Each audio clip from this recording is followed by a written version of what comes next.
కేటీఆర్ గారిని ఎందుకంటే మా ఎల్ఏ మినిస్టర్ లేరు కాబట్టి కేటీఆర్ గారు రిక్వెస్ట్ చేస్తున్నా, మా గౌరవ వ్యవసాయ శాఖ మంత్రులు రైతు భరోసాపై ఈరోజు ప్రవేశపెట్టిన దాని మీద మీ అభిప్రాయాలు చర్చిద్దామని మా ముఖ్యమంత్రి గారు ఉండి దీని మీద మీ అభిప్రాయాలు తీసుకోవాలని పెట్టారు. వారు ఎన్నిసార్లు ఎలక్ట్రిసిటీ పోయిన్రు, ఇరిగేషన్ పోయిన్రు, మేనిఫెస్టోకి పోయిన్రు, ఇవన్నీ మేము అదే ఫస్టే చెప్పిన ఎల్ఏ మినిస్టర్ లేరు కాబట్టి మీరు చాలామంది సార్ మా దాంట్లో కూడా చాలామంది సభ్యులు మాట్లాడాలి, సిపిఐ వారు మాట్లాడాలి, బీజేపీ వారు మాట్లాడాలి. వాడు ఒక్కరే 1.5 మాట్లాడు సార్, 1.5 అవర్ మాట్లాడాడు. ఒకటే విషయం చెప్తా సార్, కేటీఆర్ గారు మీరు ఒకటే విషయం, నీ ధైర్యం, నీ గుండె ధైర్యం చేసుకొని నీ మేనిఫెస్టోలో మొదటి మేనిఫెస్టో కాంగ్రెస్ పార్టీకి మేనిఫెస్టో అంటే భగవద్గీత, బైబిల్, ఖురాన్ లాంటిది చెప్పింది చేస్తాం. నీ మేనిఫెస్టో ఏం చెప్పినావు? దళిత ముఖ్యమంత్రి, దళితుల 3 ఎకరాలు, 3 కాదు 2 ఉంటే ఒకటి యాడ్ చేస్తా, బోర్ వేస్తా, మోటార్ వేస్తా, పండు రైతులు చేస్తా. కేజీ టు పీజీ నీ బిడ్డ వస్తే అల్లుడు వచ్చాడో అనుకుంటావు, గొర్రెలు మేకరాలు కట్టేస్తావు. 1 కాదు 2 కాదు, లక్షల అబద్ధాలబ్బా. ప్రపంచంలో ఏ నాయకుడు ఏ పార్టీ కూడా అంత బోగస్ మేనిఫెస్టో ఇయ్యాడు. 2001లో అధ్యక్ష నేను ఉద్యోగంలో 2001లో కొండా లక్ష్మణ్ బాబు దగ్గర ఆఫీస్ పెట్టినప్పుడు ఒక మాట అన్నాడు, ఆ రికార్డు తీద్దాం 10 లక్షల దారు ఉంటాయి, దళితుని ముఖ్యమంత్రి చేయకపోతే నా మెడ మీద తల ఉండదన్నాడు. ఏం మాట్లాడతారు మీరు? అబద్ధాలకు బ్రాండ్ అంబాసిడర్లు. నువ్వు మాట్లాడు, రైతు భరోసా గురించి మాట్లాడు, రైతు భరోసా మీద చేయి. మీరు అడగకుండా ఇవాళ 2 లక్షల రూపాయల రుణమాఫీ 25 లక్షల మందికి. భారతదేశంలో చిన్న రాష్ట్రమైనా అప్పులు చేసినా మీరు ఇవాళ ఒక్కొక్క పైసా కాపాడుకుంటూ 25 లక్షల మంది రైతులకు మా ముఖ్యమంత్రి గారు ఒక్కసారే రుణమాఫీ చేసిండు. ఒక విధంగా ఇంకా ఎన్నో కార్యక్రమాలు చేస్తున్నాం, ఇవన్నీ మీకు తెలుసు. కానీ మీరు చెప్పేది మీరు ఏం చేయలే కాబట్టి ఆయన కూలేశ్వరం కట్టిండంట, దాని కాళేశ్వరం కాదు కూలేశ్వరం. అధ్యక్ష ఒకటే అడుగుతున్నా, ఆ కూలేశ్వరం నీళ్లు వాడకుండా 1,52,00,000 మెట్రిక్ టన్నుల ధాన్యం పట్టించిన చరిత్ర తెలంగాణ రైతులది. అందుకనే తక్కువ మాట్లాడు, అయిపోయింది. 10 ఏళ్ళు నమ్మిన 2 సార్లు. ఇక నువ్వు ఎక్కువ మాట్లాడకు, చర్చ సలహా ఇంటే సలహా ఇయ్యి. వేరే మెంబర్స్ ఉన్నారు, సమయం వేస్ట్ చేయకండి. ఇలా ఇంపార్టెంట్ మేము మా ముఖ్యమంత్రి గారు చెప్తారు, మేము చెప్పిందల్లా చేస్తాం. అవసరం ఉంటే ప్రాణం తీసుకుంటాం తప్ప అబద్ధాలు ఆడడం. మీలాగా మోసం చేయం. ఏదో 40 మంది బాగుపడ్డారు 10 ఏళ్ళల్లో. ఇవాళ 50 లక్షల మహిళలు, ఇవాళ ఈరోజు 50 లక్షల మహిళలకు నెలకు ఉచితంగా 200 యూనిట్ల కరెంటు ఇచ్చి నెలకు 1000 రూపాయలు సేవ్ చేస్తున్నాం. 50 లక్షల మంది కుటుంబాలకు, పేదవారికి చీకట్లో మగ్గుతుంటే ఈరోజు 200 యూనిట్లు ఉచిత కరెంట్ ఇచ్చి సేవ్ చేస్తున్నాం. అలాంటి మెచ్చుకోవాలి మీరు. ఒక్క మంచి పని చేయలే. Don't waste the time. అధ్యక్ష మీరు కూడా లిమిటెడ్ టైం పెట్టండి. చాలా మంది మెంబర్ ఉన్నారు. నేను on behalf the house I'm requesting honourable KTR గారు, మేనిఫెస్టో మళ్ళీ మాట్లాడదాం, మళ్ళా సెషన్ ఉంది. మీ నాయకుని రమ్మను. అబద్ధాల మేనిఫెస్టో ఒకరించు అబద్ధాల మేనిఫెస్టో రచయిత, అబద్ధాలకు బ్రాండ్ అంబాసిడర్, ప్రపంచ ఖ్యాతిగాంచిన కేసీఆర్ గారు నమ్మరు. మాట్లాడదాం మేనిఫెస్టో మీద. పాయల్ శంకర్ గారు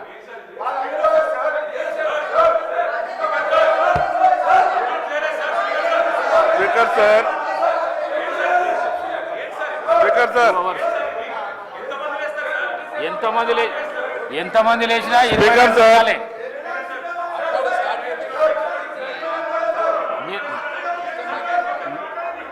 అధ్యక్ష మీరు రైతు భరోసాలో 5 minutes లా కంప్లీట్ చేస్తా అంటే చేయండి, లేకుంటే మైక్ కట్ చేసేస్తాం.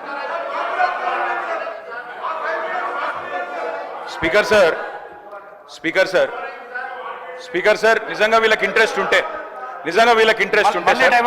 10 రోజులు హౌస్ పొడిగించండి, అన్ని అంశాల మీద చర్చ పెట్టండి. నిజంగా ప్రభుత్వానికి ఇంట్రెస్ట్ ఉంటే చర్చ పెట్టండి, మాకు అభ్యంతరం లేదు సార్. నేను ఓన్లీ నా సబ్జెక్టు మాట్లాడి కంక్లూడ్ చేస్తా సార్. 10 నిమిషాలు టైం ఇవ్వండి, నేను నా సబ్జెక్ట్ మాట్లాడి. ఇంతమంది డిస్టర్బ్ చేస్తే ఎట్లా సార్? సభ్యులు లేస్తారు, మంత్రులు లేస్తారు. అధ్యక్ష మేము అందుకే అంటున్నాం సార్, మాకు అన్ని విషయాల్లో స్పష్టత ఉంది, నిజాయితీ ఉంది కాబట్టి నిజాయితీగా చెప్తున్నాం. చాలా పని చేసినాం, కంక్లూడ్ చేస్తున్నా సార్. ఇదేం పద్ధతి? నా విజ్ఞప్తి సార్. మీరే చెప్పినారు బోనస్ ప్రస్తావన నేను చేయలేదు, మీరే చేసినారు, మీ సభ్యులే చేసినారు. 2183 రూపాయల బోనస్ అని చెప్పి మేనిఫెస్టోలో పెట్టింది మీరు. 2183 బోనస్ అనేది దొడ్డు వడ్లకు సంబంధించిందని చెప్పి కేంద్ర ప్రభుత్వం యొక్క ఎంఎస్పీ లెక్క ఉన్నది. బోనస్ ఇస్తామని చెప్పింది దొడ్డు వడ్లకు, ఇవాళ మాట్లాడుతున్నది మాట తప్పి చెప్తున్నది సన్న వడ్లకని. ఇచ్చిన బోనస్ 700 కోట్లు. మళ్ళీ అదే చెప్తున్నా సార్, నేను వాళ్ళు అడ్డమైన మాటలు మాట్లాడచ్చు, మేము మాట్లాడద్దా సార్? వాళ్ళు ఏది పడితే అది మాట్లాడచ్చు, మంత్రులు కూడా నోటికి వచ్చినట్టు మాట్లాడచ్చు, మేము వివరణ కూడా ఇవ్వద్దా? ఇదేం పద్ధతి అధ్యక్ష? బోనస్ బోగస్ అయ్యింది, బోనస్ బోగస్ అయ్యింది. 700 కోట్ల బోనస్ ఇచ్చి 7600 కోట్ల రైతు బంధు ఎగ్గొట్టిన మాట ఖచ్చితంగా వాస్తవం. ఇది రాష్ట్రంలోని రైతులకు తెలుసు. అందుకే అంటున్న అధ్యక్ష, రుణమాఫీ ఉత్తదయింది, బోనస్ బోగస్ అయింది. రైతు బంధు కాదు అధ్యక్ష, దాని పేరు మార్చి రైతు భరోసా అని పెట్టి ఏదో మారుస్తున్నారు అధ్యక్ష. మీరు రైతులను ఏ మారుస్తున్నారు తప్ప ఏది కూడా చేస్తలేరు. అధికారంలోకి వస్తే తొలి కేబినెట్ లోనే రైతు భరోసాకు చట్టబద్ధత, 6 గ్యారెంటీలకు చట్టబద్ధత అన్నారు. తొలి కేబినెట్ జరగలేదా ఇంకా? లేకపోతే తొలి సంవత్సరం దడిచినా కూడా ఒక యాదికి వస్తలేదా? మీ రాహుల్ గాంధీ గారు చెప్పిండ్రు, ఏడబైంది మాట అని అడుగుతున్నాం అధ్యక్ష. ఇంకొక మాట అధ్యక్ష, ఈ కాంగ్రెస్ పరిపాలనలో గత సంవత్సర కాలంగా రైతు బతుకుకు భరోసా లేదు, రైతు భూమికి భరోసా లేదు. పొలంలో ఉండాల్సిన రైతులు ఇవాళ జైళ్లలో ఉండే పరిస్థితి అధ్యక్ష. ఆనాడు ఎప్పుడు ముఖ్యమంత్రి గారు గద్దరన్న న్యాజ్ చేస్తూ ఉంటారు. గద్దరన్న ఒక మాట చెప్పిండు అధ్యక్ష, దుక్కులు దున్నే రైతులకు బేడీలు ఎందుకు రో అని పాట పాడిండు అధ్యక్ష. ఇవాళ గద్దరన్న బతుకుంటే ఖచ్చితంగా ఆ పాట మళ్ళా గజ్జగట్టి పాడుతుంది అధ్యక్ష. చివరిగా నేను ఈ ప్రభుత్వానికి చేసే విజ్ఞప్తి ఒకటే, రైతు బంధును యథాతథంగా కంటిన్యూ చేయండి, ప్రజలకిచ్చిన మాట తప్పకండి. ఎట్టి పరిస్థితుల్లో ఈ రాష్ట్రంలో రైతులకు బేడీలేసిన చరిత్ర ఈ పార్టీ బీఆర్ఎస్ పార్టీకి ఉంది అధ్యక్ష. ఆ రోజు సన్న వడ్లేస్తే ఊరే అన్నది మీరు. ఇవాళ కౌలు రైతుల గురించి గొప్పగా మాట్లాడుతున్నారు. కౌలు రైతులకు ఎందుకు ఇవ్వాలి భరోసా? వాళ్ళు అద్దె ఇళ్లలో ఉన్న అద్దె ఇళ్లలో ఉన్నోడు ఓనర్ అవుతాడా, కౌలు రైతు ఓనర్ అవుతాడా అని ఆ రోజు మీరు మాట్లాడారు.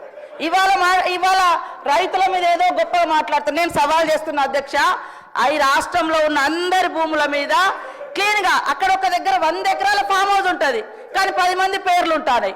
అది బయట తీయండి. వాళ్ళకి ఇప్పుడు 5-6 లక్షల జీతాలు ఎత్తుకునేటోళ్ళు కూడా రైతు ముసుగులో రైతు బంధు తీసుకున్నారు. మీ హయాంలో గుట్టల సాగులో లేకుండా తీసుకున్నారు. మాలాంటి ఏరియాలలో మోకా మీద ఉండి సాగు చేసినా కూడా పట్టా లేకుంటే వాళ్ళకు మీ హయాంలో ₹1 రాలే, కానీ వాళ్ళు పంట పండించారు. మీరు ఇచ్చింది రైతు బంధు, రైతు పెట్టుబడి కాదు, పట్టా పెట్టుబడి ఇచ్చారు. పట్టా ఉంటేనే ఇచ్చారు ఆ రోజు, కానీ కౌలు రైతులకు ఇయ్యలే, చిన్న సన్నకారు రైతులు పట్టా లేనటువంటి వాళ్ళకి ఇయ్యలే. అదేవిధంగా రైతు రుణమాఫీ గురించి గొప్ప చెప్తున్నారు. మీరు అనేక మందిని మీరు చేసినటువంటి రుణమాఫీ వడ్డీ మాఫీ అయింది, రుణమాఫీ కాదు. అది వడ్డీ మాఫీ.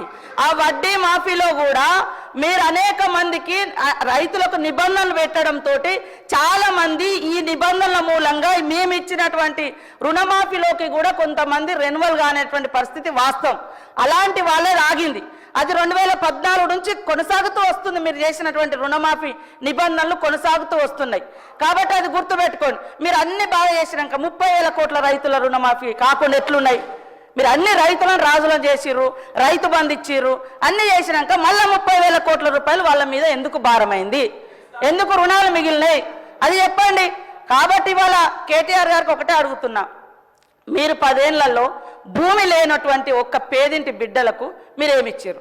ఓకే, 100 ఎకరాలు ఉన్నోళ్ళ గురించి అన్ని ఇవ్వాలి, లక్షల జీతాలు వచ్చినా అన్ని ఇవ్వాలి అని అంటున్నారు. మరి పేదోడికి మీరు ఈ 10 ఏళ్లలో కనీసం ఉచితంగా కరెంట్ ఇయ్యలే, కనీసం ఇవాళ ఉచితంగా ఎర్ర బస్ ఫ్రీ ఇస్తే కూడా మీరు ఓర్వలేకపోతున్నారు. అదేవిధంగా వాళ్ళకి 10 ఏళ్లలో ఏమి ఇచ్చిర్రు? భూమి లేని వాళ్ళకి ఏమి ఇచ్చారు? మేము ఇప్పుడు భరోసా కింద 12,000 రూపాయలు పెట్టినాం, ఉచితంగా కరెంట్ ఇస్తున్నాం. వాళ్ళ ఆర్థిక భారాన్ని తగ్గించడం కోసం, కుటుంబ భారాన్ని తగ్గించడం కోసం పేదింటి బిడ్డలకు, ఆడబిడ్డలకు 500 గ్యాస్ చేసినాం.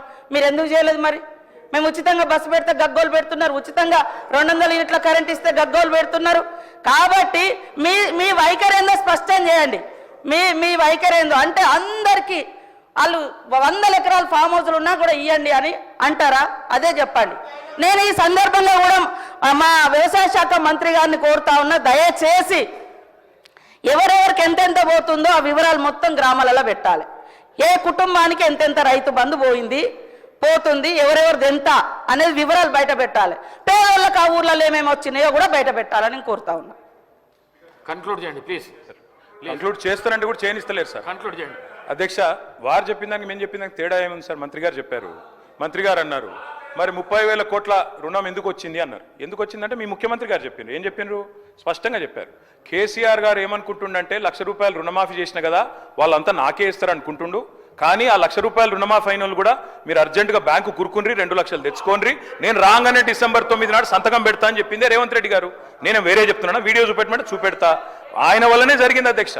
ఇంకొక మాట అధ్యక్ష, ఇప్పుడు ట్రైనింగ్ అన్న చక్కగా ఇవ్వాలి మీ ఎమ్మెల్యేలకు. నేను ముఖ్యమంత్రి గారిని కోరుతున్నా, మీరేమో 100% రుణమాఫీ జరిగిందని మీరు చెప్తారు, వెనుకకెళ్ళి మీ ఎమ్మెల్యేలు వేసేమో నాకు 70% అయిందంటారు, బయటనేమో రైతులు చారణ కాలేదని బయట రైతులు అంటున్నారు. ఏది కరెక్టో మీరు తెలుసుకోండి ముందు. 25% అయిందా, 30 అయిందా, 40 అయిందా, 70 అయిందా, 100 అయిందా? చివరిగా అధ్యక్ష నేను ఒకటే చెప్పి ముగిస్తా అధ్యక్ష, మేము ఈ ప్రభుత్వాన్ని ఒకటే కోరుతా ఉన్నాం. రైతు బంధు విషయంలో నేను నేపథ్యం చెప్పిన, తెలంగాణలో పెద్ద రైతు చిన్న రైతు అనే తేడా లేకుండా, ఉద్యోగస్తుడు లేదా ప్రైవేట్ ఉద్యోగి అనే వ్యత్యాసం లేకుండా, భూ యజమాని ఎవరుంటే వారికి వ్యవసాయ స్థిరీకరణ కోసం ఆనాడు తెలంగాణలో సాగు బాగు కావాలనే ఉద్దేశంతో మేము పనిచేసినాం. అందరికీ రైతు బంధు ఇచ్చినాం. మీరు కటింగులు పెట్టదలుచుకుంటే అది మీ ఇష్టం, మీ విఘ్నత. మేము ఆనాడు అందరికీ ఇచ్చే ప్రయత్నం చేసినాం. మీరు కూడా ఎలక్షన్లకు ముందు స్పష్టంగా చెప్పినారు, అందరికీ అన్ని అన్నారు, ఇలా కొందరికి కొన్ని అంటున్నారు. నేను ముఖ్యమంత్రి గారిని కోరుతా ఉన్నా, మీరు దయచేసి రైతులకు ఇచ్చిన ప్రతి వాగ్దానం నిలబెట్టుకోండి, అన్నదాత కోసం పనిచేయండి. కొడంగల్లో రైతులను జైల్లో పెట్టిన అదాని కోసం అట్లాంటి పనులు మాత్రం చేయకండి.